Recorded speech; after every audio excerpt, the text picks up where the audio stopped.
It doesn't work if you're trying to tell the other person what their conflict style is like. You're so competitive. You're such an avoider. That's never going to work first off the bat. 100%. Look inside. All right, I am an avoider. I am a competitor. I am a compromiser. Mm-hmm. That goes to a little bit of self-awareness, right? And it sort of gives you the ability to recognize where you sit versus the other person.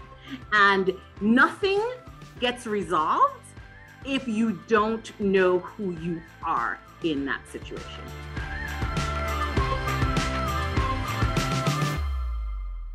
Hi guys, welcome to episode number 99 of the Game On Girlfriend podcast. I'm thrilled that you're here today, especially if you have ever thought about a collaboration. And I mean, a real collaboration, not like the DMs that we all get on Instagram. Like, I'd love to collab. No, I'm talking about real collaborations where you decide to go into business with someone, where there's really a lot at stake and you're creating a brand new partnership in order to create something new together. If that's something that interests you and you're kind of like me, you're actually afraid of conflict. Okay, I admitted it. You heard it here first. It's a true story. If any or all of those things are true, you are going to love today's podcast episode where I get to spend time with not just one amazing lady, but two. I have the women of Bossy Brilliant and Badass. Awesome podcast, by the way. Here on the show with me today, I have Lindsey and I have Liz Green. And I've told them that this whole Liz thing is just fantastic and they need to find a way to market that. It's so cute. Anyway, they're both incredible coaches and they both work their own small businesses at the same time. So these are coaches and entrepreneurs who've seen how they can come together to help other people learn how to collaborate better and how to understand conflict and how it works. You can read all of their in-depth bio right underneath this video, and I suggest you do. These are extraordinary women who are sharing extraordinary ideas today. One thing I hope that you listen for inside this podcast is the different definitions we have for conflict, the different ways that you choose to go through conflict and how you react and how that brings different things up for you in the way that you want to communicate and how that can block a partnership from growing. Truth be told, I share some of the ways I think I block partnership from growing. I'm an eagle. I like to fly alone, right? So we talked about that. And I hope that you can kind of pull this podcast episode to you. One other thing I'd love you to consider doing if this podcast pulls at you, if really understanding how you communicate and what partnership really means and the different ways that we can have conflict and still progress, I'd also recommend that you check out the audiobook that Oprah has just released. It's called What Happened to You? And it's absolutely brilliant. It really talks about how our behaviors formed and how we respond to certain stimulus in a way that we don't even understand half the time, and how these systems got put in place for us before we had the ability to sort of counter them. And as we were talking during this podcast episode, that book kept coming to mind for me, especially as we were talking about the different conflict types and how that ends up happening and what you can do about it today to make sure you have strong, powerful relationships in your business and in your life. So without further ado, let's get to it. Liz and Lisa, welcome to the Game On Girl podcast. I'm so happy you guys are here, especially as I was just on your podcast and boy, did we have a party. So yes, that was so fun. Loved it. I loved it. One of my favorite episodes for sure. Really? Oh, you're just so nice to me. No. Listen, we keep it real over at Bossy Brilliant Badass. We do not blow smoke. That is so nice. Well, I got to tell you, I'm really excited to talk to you guys today because I know you are like the collaboration, conflict, partnership experts. Can we just start with like the gooey goodness, like right now? Would that be okay? Okay. Let's do it. Sure. I suck at partnership. That's about where we're going to start today's conversation. But I'm consider myself what I call an eagle, right? Like there are different types of people and eagles fly alone. Like I've always just been super comfortable. I want to be the boss, dagnabbit. I want to be in control of everything. So you guys run into people like me who are like, I want to be all alone by the bus by myself. Like, do you run into that a lot? And what happens inside partnerships when someone really wants to collaborate, but they have that eagle type personality? First, I have a question for you, Sarah. What is it about being in a partnership and not being the ego that scares you or just makes you uncomfortable. You know, at the end of the day, I don't think I like being accountable to somebody else about the partnership. Like if I do, I know, right? I'm just going to be so honest. Like, what else are we going to do here? Right? Let's tell the truth. But I think that's part of it. Like if I want to make a decision about where the business should go, I don't want to have to ask anybody. I might ask for advice.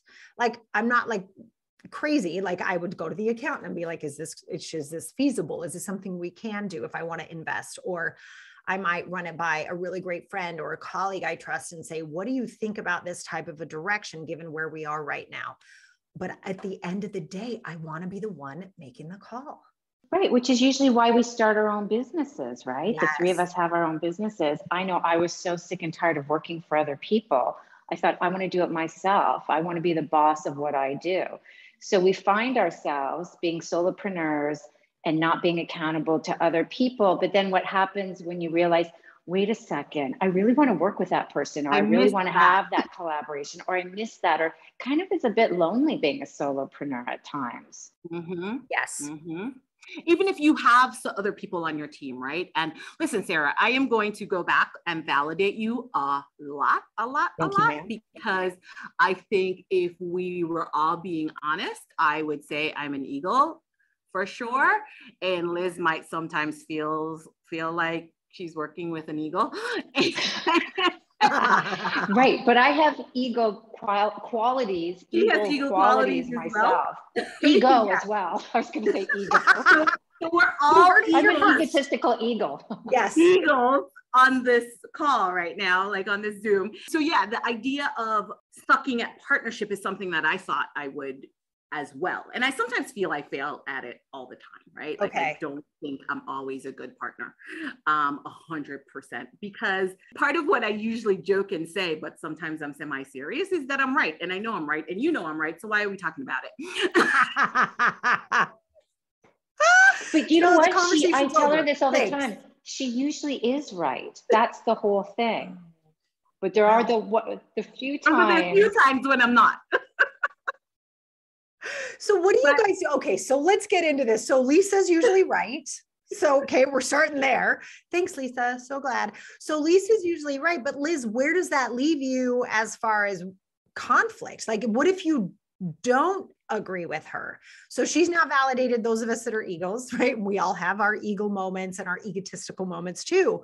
But like, Liz, what do you guys do when there is like a legitimate conflict here? And here you are, you've tried to create this partnership. You want for everybody to fit, like you want all this collaborative ideas, this collaborative juice, right? You want that in there. Like, how do you deal with that? Because I think conflict is something that really scares people too. Yeah. Oh, absolutely. You know, and I'll go back a little bit and tell you that Lisa and I really wanted to work together. You know, we met at NYU coaching school, and we thought, you know what, we're a great fit. We really want to work together. So we kind of collaborated on a few different things. And then we decided, okay, we're going to do this. We're going to join forces. And it was all like the honeymoon stage. And, oh, I'm so happy to be working with you. This is all great. And then we started hitting some conflicts, right? And that was, for us, our growing pain section, because I think, worked it out pretty well, because we've both know ourselves and we've been in therapy and all that whole thing. I think we even thought one time that maybe we'd go into couples therapy to work out an issue. Well, but it is kind of like a marriage, right?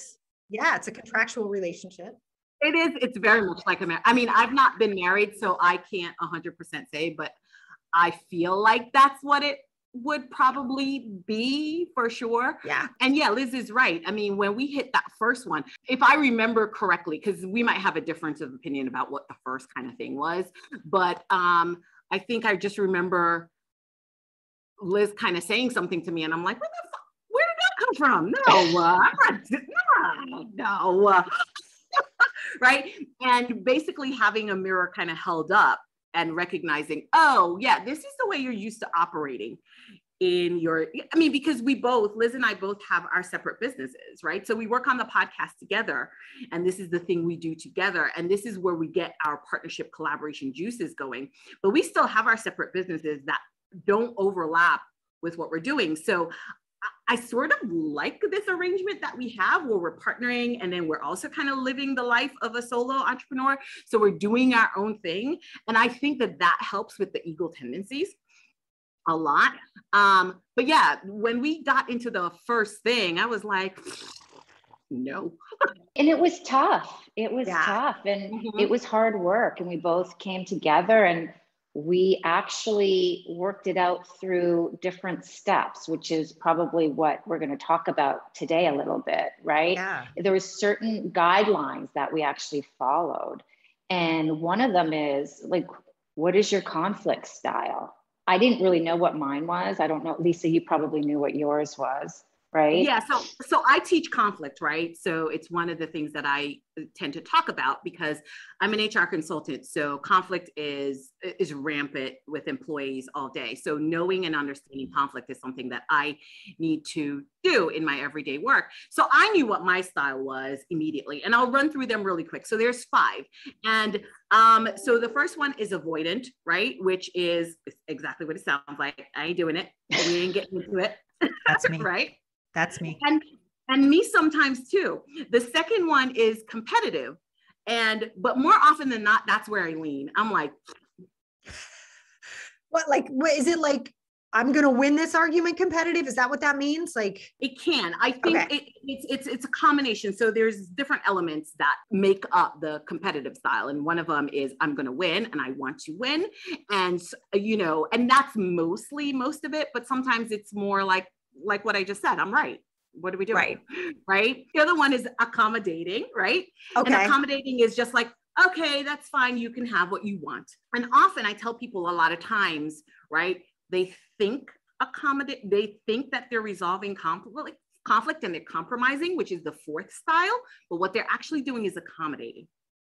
And basically accommodating is putting money in a bank, kind of, because they want to withdraw that sucker later when they want something. So a lot of times when people are saying they're compromising, the 4th style, which is where we really want to, one of the places we want to get to. So compromising is you get something, I get something, but nobody's really truly happy walking away. And then the final one is collaborating, which is it's a win-win-win. Everybody gets what they want, something that they want, and we figure out how to make it work for everybody. Wow. That one is the hardest to get to. Well, yeah, I was just going to say, I mean, I'll be totally honest. It almost feels like, how attainable is that? Like that's sort of that feeling. I mean, I've seen it happen, right? And we all want that to be the case. I think I remember I'm so going to date myself. I think I was 12 or 13 years old and my father was listening to a cassette tape of Deepak Chopra talking about how to create a win-win. And I was like, what the heck is a win-win, Dad? But he happened to be in the middle of a massive negotiation. And he said, I'm trying to turn this into a collaboration. And I was like, you're saying words, but I don't know if that's really going to happen. And it felt like this pie in the sky sort of solution.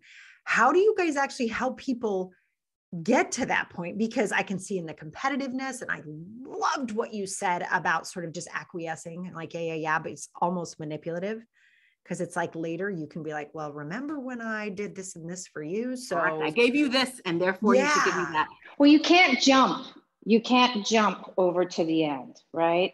Oh, interesting. Okay. So wait, say more about that, Liz. Because that is, okay, we all want to get there. So let's jump over. Being realistic, we probably all struggle through the first few. Okay, that's not working. Okay, that's not working. That's not working. And so what oftentimes happens is then partners or people that are beginning to work together, they separate. We can't work together. We can't do this. But if we come back to, okay, what is the reason why I want to be in this partnership with this person? Do we still share the same goals? And if we can come to knowing that that is what we want, I think it's important to communicate through the struggles of the first few with each other and just be honest and say, listen, I feel like I'm not being heard. I maybe, this is happening, but this is what I need or what have you. And I think that vulnerability and that authenticity will start then moving the dial closer to collaborating and working together in, more of a peaceful way. Yeah, what Liz said is exactly right, right? So, but I kind of want to say it a little differently. We all have a style that we lean into from the very, very beginning. And we lean into different styles with different people. Right. I say I'm competitive and avoidant, right? Which is weird because you're like, huh? How is that possible? But I am. I can be competitive with some people, and I could be completely avoidant with others. And a lot of times when I'm avoidant, it's when I really want to preserve the relationship. Oh, when see. I really care about the relationship the most, right? When I don't give two shits about you, fine, we're gonna fight it out. Right? I'm sorry if I'm not supposed to curse on your podcast. Right. Oh no, it's fine. I do it all the time. So leave me out. We love you. We love you, listeners. So Liz is right. You lean into that in the first instance. And if you don't know your style and what you would lean into in the first instance, you will separate, right? But if you say, look, we have the same goals. We have the same values. Why do you really want to do this? And that's a question we ask each other periodically, right? Like, do you still want to do this together? If we are still on the same page, that means there is a potential for a resolution. It exists. Therefore, you just have to do the work. And collaboration, like you said, is pie in the sky. It takes a lot of work. Liz and I talk to each other way too much. Always talking about some damn thing. Like we're processing together. We're processing, if there was a fly on the wall, they'd be like, are these two married? Like, but we do work together and we process like I think a healthy couple would, and a healthy partnership, right? Because it's so important to be able to say what your truth is and be vulnerable. And it's also, it doesn't work if you're trying to tell the other person what their conflict style is like, right? Yes. You're so competitive. You're such an avoider. That's never going to work first off the bat. So just, speak for ourselves and just say, you know what? Okay. And just to look inside. All right. I am an avoider. I am a competitor. I am a compromiser. And I agree with Lisa. With my husband, we're always in a competition. Like, that's just how it is. And we both know that to be true, right? But with a friend, it might be something else. And with Lisa, it might be something else. So it really does depend on the person. And to just be sort of self-aware as to, okay, what style am I in right now? And I think too, but what I'm hearing too, like in all of this, like I do happen to feel that business partnerships, and I've had a couple, and I don't really do it very well, like we were saying, but it is very much like a marriage, right? Because there's money involved, there's a contract involved, there's day-to-day interactions involved. And I think what I'm hearing, tell me if this is right, you guys, it's almost like not only do you have to be aware of your own confrontational style, right? So you have your own rhythm there, and understanding what the other person's is without telling them that that's what they are. You have to learn how to fight. Am I like, does that make sense? Like, that's sort of like, how do we fight? Not fight, like beat each other up, but like, how do we argue through these things in a way that we both leave feeling better? Do I have that right? You have that 100% right. Okay. And I would say with Liz and I, that was a lesson for each of us, right? So, it's learning about the other person as well. So for me, it's recognizing, okay, I may have started a conflict here or made Liz feel bad inadvertently because I didn't validate something or an idea or something she said or something like that. And that might create a conflict. And it's like, I know that now, right? So this is something I know all the time and I keep in mind. So one, it reduces the potential for conflict because that's something I'm aware of when we're interacting or we're working with something. But if it does come up when we're talking through it and she says, this is just an example I'm giving, right? Something gets said, then I'm like, all right, yes, you're right. You're absolutely right. You're absolutely right. And say the thing, do the thing, and then kind of work through it. But it's really self-knowledge and then knowledge of the other person. Right. But you said something really important, I think, is that you figured out, okay, bringing up that specific thing that way did not work. And then it's being self-aware enough to not do that on purpose. Right. Because it'll happen inadvertently. Doesn't that happen sometimes? You're mad and you're like, oh, I know this is going to make her crazy. Let me do it this way. And like, I know that sounds terrible, but does that happen? Do you guys find that with your clients when you're helping people collaborate? Sometimes when people are agitated or they're upset in the moment because what they are arguing about or trying to deal with in a conflict matters so much to them that they sort of stop thinking, right? And they get into kind of that, like, I want to say crazy, but like that really upset mode where we make really odd decisions like that. And then we think back on it and go, oh my gosh, like, do you guys work with people on that? And how would you help somebody who's going through something like that? 100%, because the thing is, emotion is emotion is emotion, right? And you, a lot of times, if something is really important to you, or you have a very strong feeling about something, it is sometimes hard to get yourself. It's sometimes I feel like it's a train on a track and it's hard to like slow down or get off or jump off. It's hard. So you just go deep into it, and that's the end of that. And you could create the chaos, right? So again, a lot of times it's about how do we then pull that back and come back later. I can tell you, specific between Liz and I, because we like to use ourselves as examples. Between Liz and I, we have stopped conversations. You're like, okay, you know what? Nah. Beautiful. Let's come back in a week. Beautiful. Okay. Come back so in a that's week. A tool is like, okay, I'm out now. I've lost my ability to think. I can't, we got to stop. Well, yeah, because the emotions are too high and different insecurities or whatever is happening. And in that place, you cannot communicate from like any kind of self energy. So you need to go regroup, do whatever you need to do, look inside, come back. And then, you know, people always say, let me come back with a lighter head or more cool head. But the reality is let me come back in my self energy and my insecurity, whatever it is, inner critics or what have you, have kind of calmed down. And let me then just speak for where I was coming from, where I was at that time. And then hopefully the other person will be able to understand and identify with that. Because at the end of the day, we want to be heard. And if we can all kind of remember that going into it, like I want to be heard, so the other person must want to be heard too, right? So I think there's a lot of awareness that is really important around that. Yeah. And what are you hearing and picking out? Because in those moments, I feel like sometimes we hear and we pick out certain things and it's like, well, that's not what we're talking about. First of all, that's irrelevant. Why are we talking about that? No, but this is the issue. Let's deal with the issue. Da, da, da, da, da. And it's just sort of like, you know what? Pause, time out. Let's just step back, go have a moment. And for me personally, speaking about myself, I need time to be prepared, right? So I think the last thing that I recall us talking about, Liz floated it. Like that it might potentially be an issue. She floated it and we talked about it a little bit then. And I was like, okay, let's talk about this in another week. And I was then able to kind of take the time I needed to kind of think. And I'm sure you, Liz, you took some time to think about it as well, based on some of the questions I asked you. And that next conversation, while I was kind of prepared for it to kind of get heated a little bit, I don't think it ended up getting heated at all. We were able to then kind of work it out because we had the time and the space to go think. And I had the time and the space to go think, especially me, because I can say some right nonsense. I think that's the best way I've ever heard that said. Nonsense. I love that. So can I distill this down? It's interesting.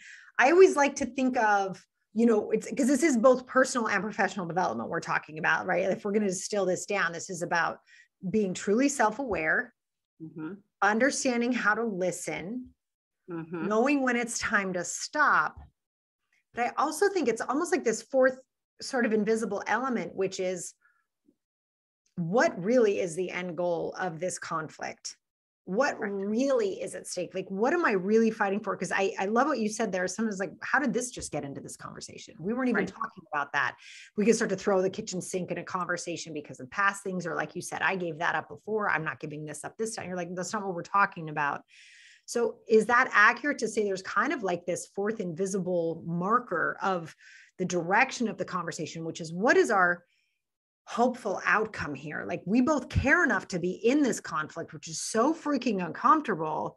So what are we doing here? Is that an important thing to sort of set up the conversation? Does that come in the middle of the conversation? How do you guys usually coach people around that? That is one of the things that we talk about all the time. It's sort of like, we were talking about it a little bit before, like we always talk about whether we still have the same end goal, we still have the same vision. And that seems big and pie in the sky, but if we still share the end goal and we still want to do the podcast together, we still want to do these things together, then it doesn't matter.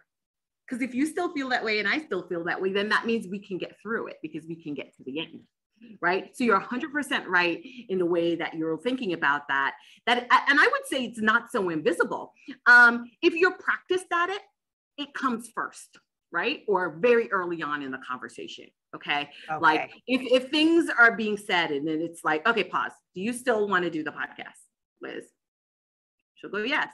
Okay, good. I'm clear. You're clear. We know that we still want to do this.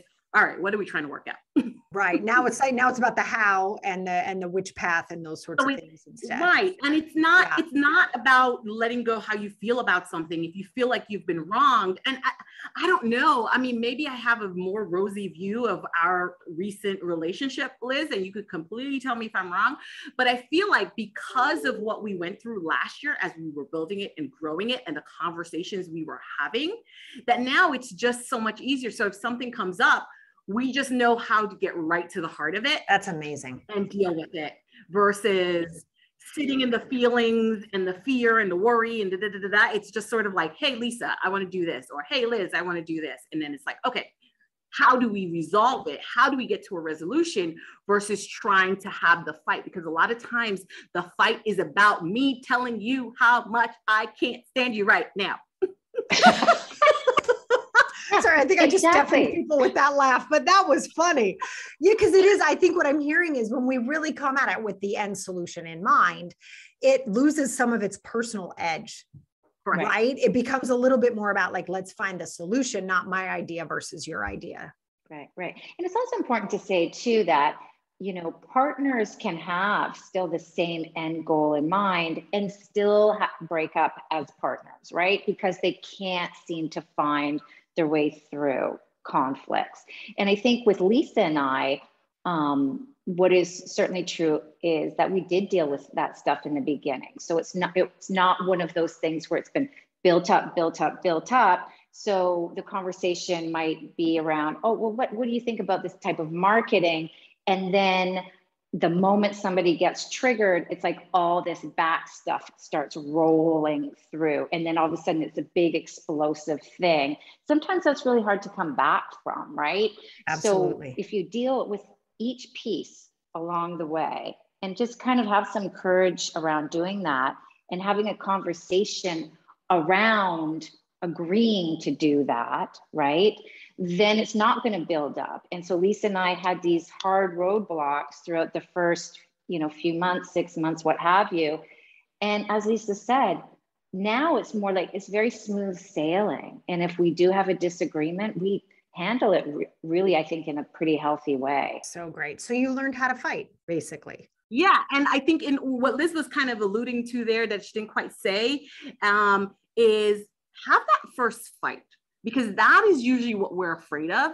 And we then let things build up and fester and that courage that Liz mentioned about just having that conversation, because it does take courage. I don't think that first time that Liz wanted to say something to me, as a matter of fact, I'll tell you how I remember it. I think she was feeling however she was feeling, and she went to the bathroom and then she came back.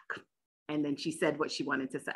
Now, I am going to fill in the pieces in my mind that she was feeling however she was feeling. She was like, I'm removing myself from the situation. She went to the bathroom to psych herself up and came back and said, da, da, da, da, da, da. And I was like, oh, okay. And actually, I didn't notice in the moment is actually during this conversation that I thought about it. And I was like, oh yeah, that's actually what she did. She went to the bathroom and came back. And I think that was her way of finding courage. That's me thinking this. Or maybe I just had to pee. And she might have gone to pee because she does go pee a lot. So I drink a lot of water. It's so funny how we interpret things, right? Like it's pretty funny. I love Liz that you don't even remember too. You're like, I don't know. But I think, Lisa, that whole story and what the two of you just described to me is so one, it's awesome, but two, it's so interesting. And I think so illustrative of what we do when there's a conflict, right? And it could be too, that Lisa, you were like, I would have needed to remove myself right now. So I'm sure that's what she's doing, right? And Liz, it might've been something else. Right, 100%. True's like, I went to pee. Yeah. I said, whole idea, like, we bring so much to conflict, don't we? Like, it's not the thing we're talking about. It's the thing we're talking about, plus every argument we've ever had with anybody ever in the history of mankind, that we're trying to shove in this thing and not be a jerk at the same time. And it's a really complicated thing. I know that conflict can just be something, can just drive people bananas. And I'm glad there's people like you helping people through it. But I did have a question. Lisa, can you do me a favor? Can you go through the types of conflict one more time, just to make sure our listeners really get that down so they can sort of start to think about who they are in conflict? Absolutely. And I'll add another element, which is when we think about conflict, conflict is about my needs versus your needs. So on the spectrum, that is where you're more interested in your needs, right? Versus the person's needs. So on that side of, if we think of it as a square with my needs, your needs, right? So on the side of my needs, there's avoidant at the corner in the bottom here. So avoidance is the first thing. It's sort of like, and it's interesting because you would think avoidant is about the other person, but it really is about yourself. It's like, I don't really want to have this conversation, so I'm not going to do it. So there's something a little selfish in that. And then there's competitive, right? And competitive is, again, about my needs. I am right. I want to win. I. Then when you move over to this side, then at the bottom, you have accommodating. And accommodating is where you're giving the other person what they want, right? And most times that's the case. But like I said before, sometimes I think a few people might be like, I'm going to give you this because I want something later. Yep. Okay. We zoom up to the fourth corner here, and that's where compromise sits. So compromise sits at that side. So it's like, okay, I want to get my needs met. You want to get your needs met. And therefore we're going to try to meet somewhere, but we don't often end up getting 100% of what we want. Right in the middle. So if you think of it as a square with 4 boxes and then a 5th box sitting on top of where that cross would be, that's collaboration. And that's the ideal we want to get to. More often than not, what happens is we're either in the avoidant, competing, accommodating spectrum, and that's where we start. Got it. Okay. Okay. So if somebody were to come to you guys knowing that, and I love that, and I hope you guys like really, those of you listening, really capture that. And I love too that you illustrated it for people watching. She was actually creating that box. It was so cool. It was so great. I was looking at my hand.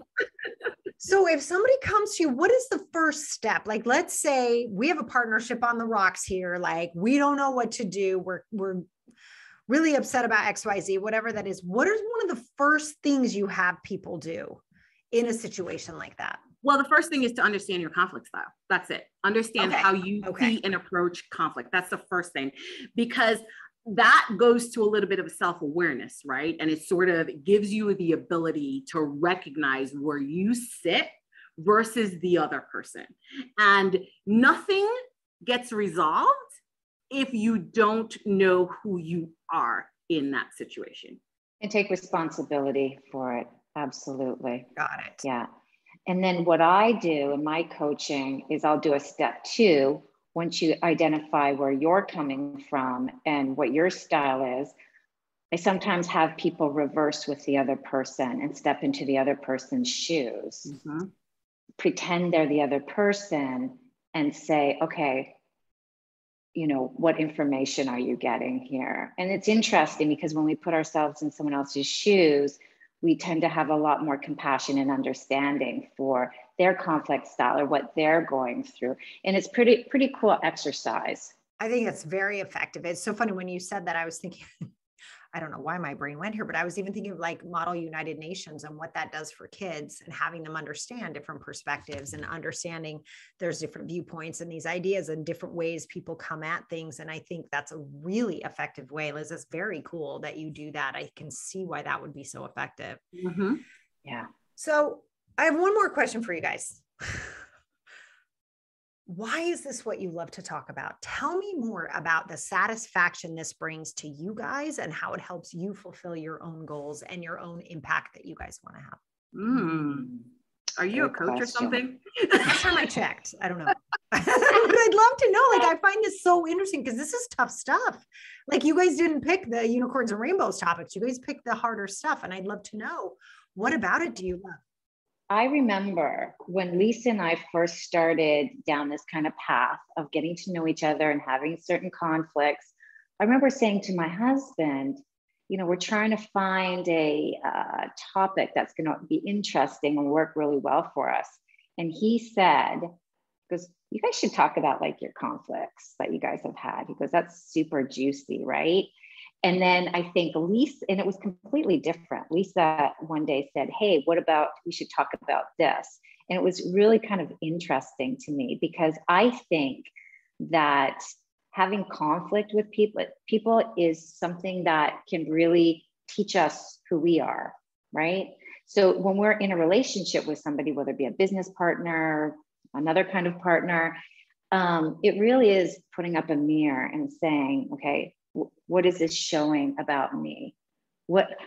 How I'm feeling in this certain conflict is really giving myself a lot of information. That can be a real gift for us to get to know ourselves better. I can absolutely see that. I love that. Yeah, I agree with that 100%. Like what Liz is saying there about that. But I think for me, on the other side of it, well, for me, it started at the easy place, right? This is something I teach, but so I was like, let's talk about that. But it's also something I experienced. But I think that when I think about myself personally, this is the place where I feel like I found the most growth, right? Because of what Liz just said, where it holds it's how I relate to other people. And it's where I feel like I have changed the most and can find a place to change because I want to have good relationships with people, right? And conflict is inevitable, right? And change is inevitable. So for me, it's a place of it's always a place of growth for me. So I sort of really enjoy it from that perspective. Plus, I think we give up too soon. I think we give up on ourselves and other people too soon and relationships too soon. And if we just had these tools, if you just walk away today knowing nothing more than your conflict style and ruminating on that for a while, and maybe starting to identify other people's conflict styles in your life, I think that will do a whole lot for you. Because the next step is communication, and that part's hard, right? We always got to be working on that. But if you understand your style, you're able to quickly put yourself in somebody else's shoes. And if nothing else, that's what I want to get out in the world. Well, I'll take that every day. Yeah, and to not be afraid of it, to not be afraid of the conflict. I used to always be afraid of conflict growing up. And I still am a little bit, but certainly not as much as I used to be. And to have, just kind of the awareness around that it's not as scary as we make it out to be, that we can work through it and we can walk through it and get to the other end. And then you have like those rewards on the other side. Like having a peaceful relationship or having a business that actually really works, like those rewards.